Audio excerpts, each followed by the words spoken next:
दिल्ली सरकार ने हाल ही में एक बड़ा फैसला लिया है। गृह विभाग द्वारा जारी आदेश के अनुसार अब दिल्ली के सभी पुलिस थानों में बने वीडियो कॉन्फ्रेंसिंग कक्षों को नामित स्थल यानी डेजिग्नेटेड प्लेस घोषित कर दिया गया।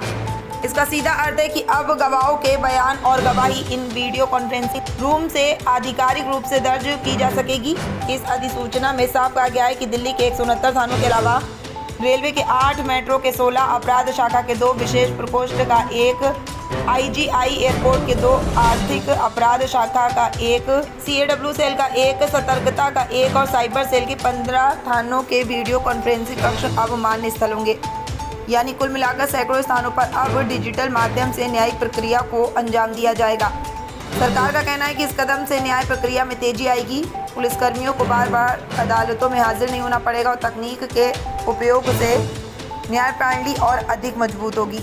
यह आदेश भारतीय नागरिक सुरक्षा संहिता 2023 के अंतर्गत उपराज्यपाल की स्वीकृति से जारी किया गया और 13 अगस्त 2025 से तुरंत प्रभाव में लागू हो गया है। इसके प्रति सर्वोच्च न्यायालय, दिल्ली उच्च न्यायालय, जिला अदालतों और सभी संबंधित विभागों को भी भेज दी गई है।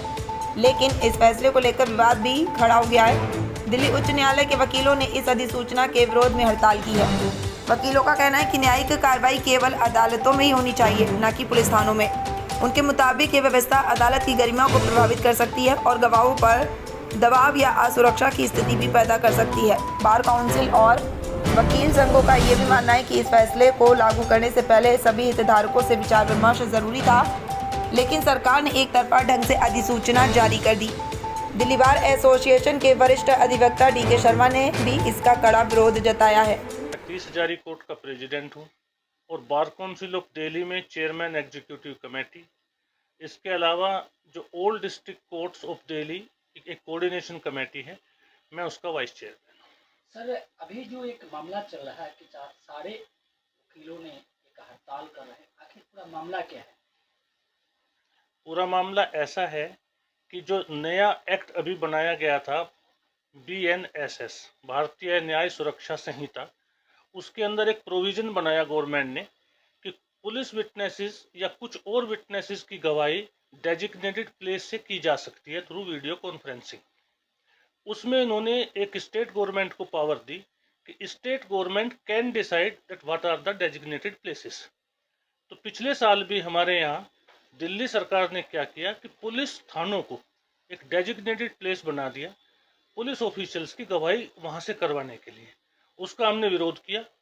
3 दिन के अंदर वो नोटिफिकेशन वापसी कर दिया गया सेंट्रल गवर्नमेंट के द्वारा। अब दोबारा से दिल्ली के LG महोदय ने सारे पुलिस स्टेशंस को डेजिग्नेटेड प्लेस डिक्लेयर किया for the evidence of the police officials.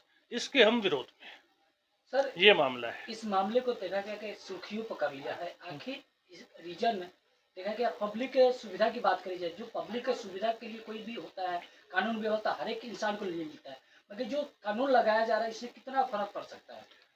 ये कानून जन विरोधी है। वो किस लिए है मैं आपको बताता हूँ। पुलिस प्रोसिक्यूशन एजेंसी है। पुलिस ही मुलजिमों के ऊपर झूठे या सच्चे केस बनाती है। पुलिस विटनेस की क्रेडिबिलिटी हमेशा कोर्ट में डाउटफुल रहती है, क्योंकि ये लोग अपने थाने में बैठ के झूठी गवाहियाँ बनाते हैं। कोर्ट में हम लोग जब ये आते हैं, हम इनका क्रॉस एग्जामिनेशन करते हैं, तो इनके झूठ को ही पकड़ते हैं कि क्या इन्होंने फर्जी डॉक्यूमेंट बनाया, क्या इन्होंने फर्जी गवाही लिखी, डॉक्यूमेंट्स बनाए थे कि नहीं बनाए थे, मौके पे गए थे कि नहीं गए थे, इस तरह की बहुत सारी चीज़ें। अगर ये पुलिस थाने में ही बैठ के अपनी गवाही देंगे तो वहाँ इनको बताने के लिए 10 आदमी फ्रेम से बाहर बैठे होंगे, सारे डॉक्यूमेंट्स इनके डिस्प्ले होंगे। तो ये लोग जो झूठी गवाहियाँ बनाई हैं उसी को पढ़ पढ़ के फिर कोर्ट में सच्ची साबित कर देंगे। तो इससे जो आम जनता जिनके ऊपर झूठे सच्चे केस बनाए गए हैं उनका कन्विक्शन रेट 100 के 100% हो जाएगा। तो ये इसलिए जन विरोधी आन।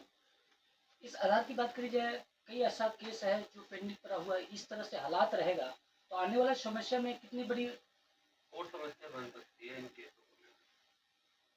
अगर ये कानून जिस तरह से है इस तरह से लागू हो गया तो जस्टिस जो होगा वो यहाँ से जज साहब नहीं करेंगे, पुलिस थाने में बैठ के पुलिस करेगी।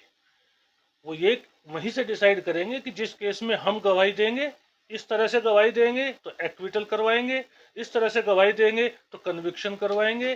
थाने में इलीगल तरीके जितने हो सकते हैं ब्राइब्स के, वो खूब पनप जाएंगे। आम जनता जिनकी फाइनेंशियल कैपेसिटी उनको सेटिस्फाई करने की नहीं है, वो सब परेशान होंगे।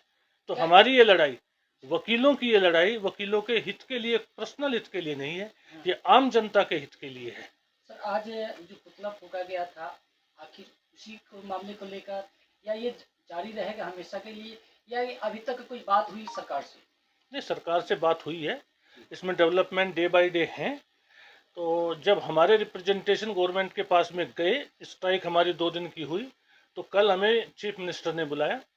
और दुर्भाग्य की बात यह है कि चीफ मिनिस्टर साहिबा ये कहती हैं कि हमारी सरकार में ना मेरे गृह मंत्री को, ना मेरे कानून मंत्री को, ना मुझे इस नोटिफिकेशन के बारे में पता ही नहीं था। बड़ी विचित्र सी बात थी।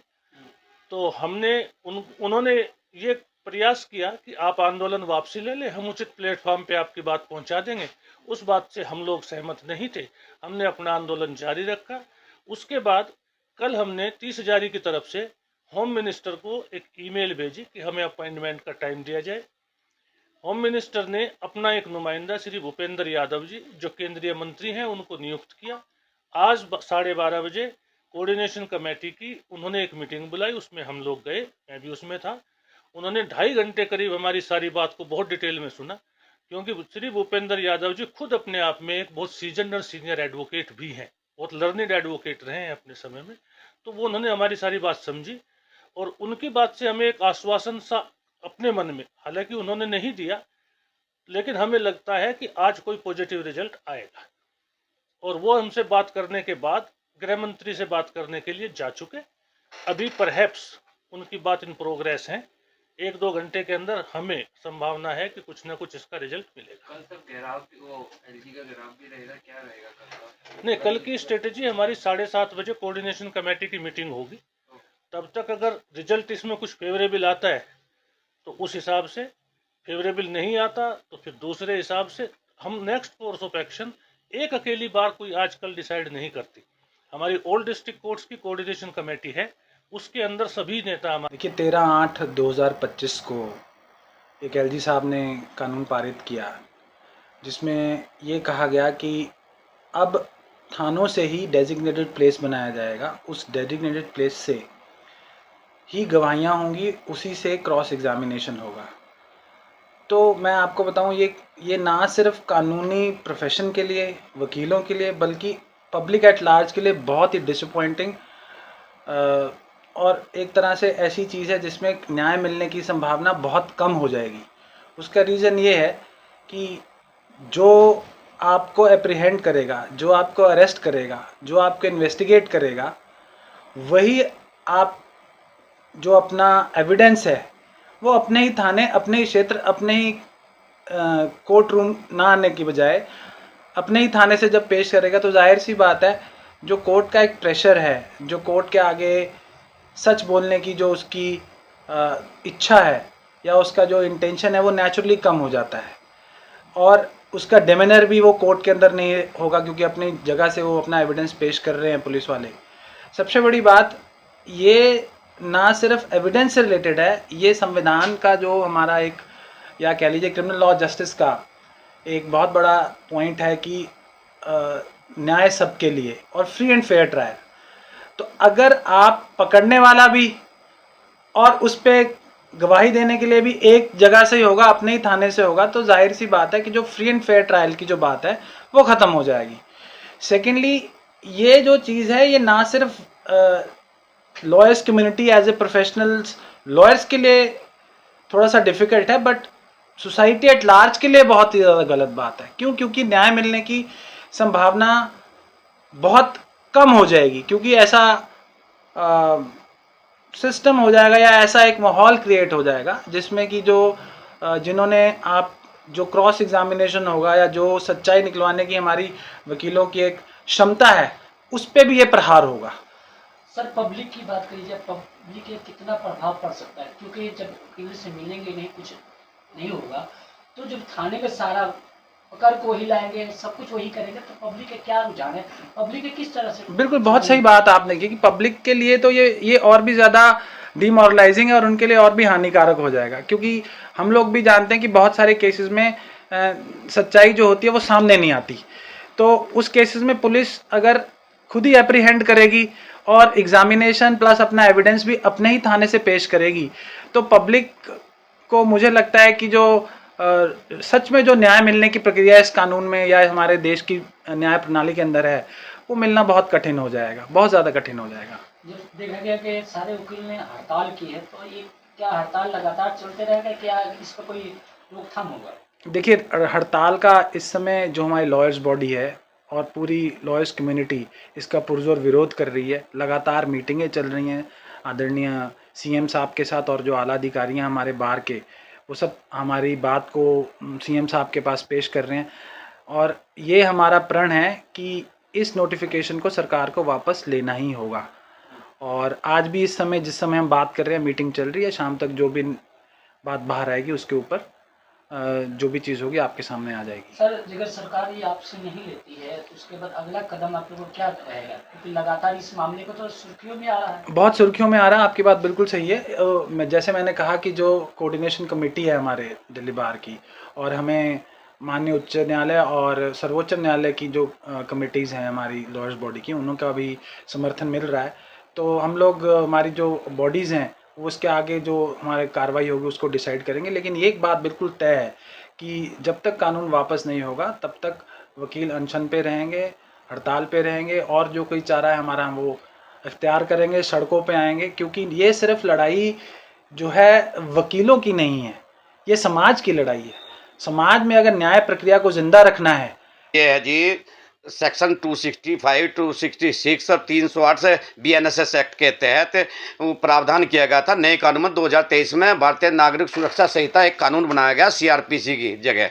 उसके अंदर सेक्शन 265, 266, 308 उसमें कहा गया कि जो गवाहियाँ होगी पुलिस वालों की या और भी कोई गवाही होगी वो थ्रू इलेक्ट्रॉनिक मीडिया होगी। उसके बाद 2024 में एक नोटिफिकेशन आया था हमारी होम मिनिस्ट्री का कि भाई ये गवाहियाँ थाने से की जाएगी। हमने उसके खिलाफ अपोज किया था पिछले साल 15 जुलाई 2024 में। वो नोटिफिकेशन होम सेक्रेटरी थे, अपने सेंट्रल गवर्नमेंट के होम सेक्रेटरी थे अजय भल्ला जी, उन्होंने एश्योरेंस दी थी कि जो भी गवाही होगी वो थाने से नहीं होगी।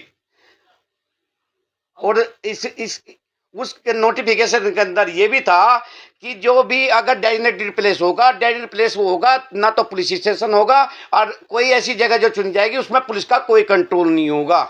ये एश्योरेंस दी थी। तो LG साहब ने 13 अगस्त 2025 को ये गैर कानूनी नोटिस निकाला है कि गवाहियाँ थाने से की जाएगी केस के अंदर। हम क्लाइंट को कहाँ से इंसाफ दिला पाएंगे? पुलिस वाले झूठे केस बनाते हैं और हमारे कैसे क्लाइंट को इंसाफ दिला पाएंगे अपने, बताइए।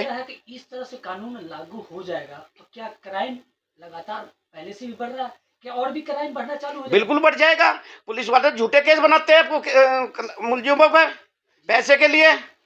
क्या लग रहा है कि अब पुलिस भी इनकी न्याय भी वही करेंगे भाई, बंद भी वही करते हैं, न्याय भी वही करेंगे वहां पे। सर, एडवोकेट का काम क्या रह जाएगा? फिर तो एडवोकेट का कोई काम नहीं रहेगा। तो फिर सब अपने अपने घर बैठकर सारा काम करेगा। कोर्ट की भी जरूरत नहीं है, पुलिस की भी जरूरत नहीं, वकीलों की भी जरूरत क्या है?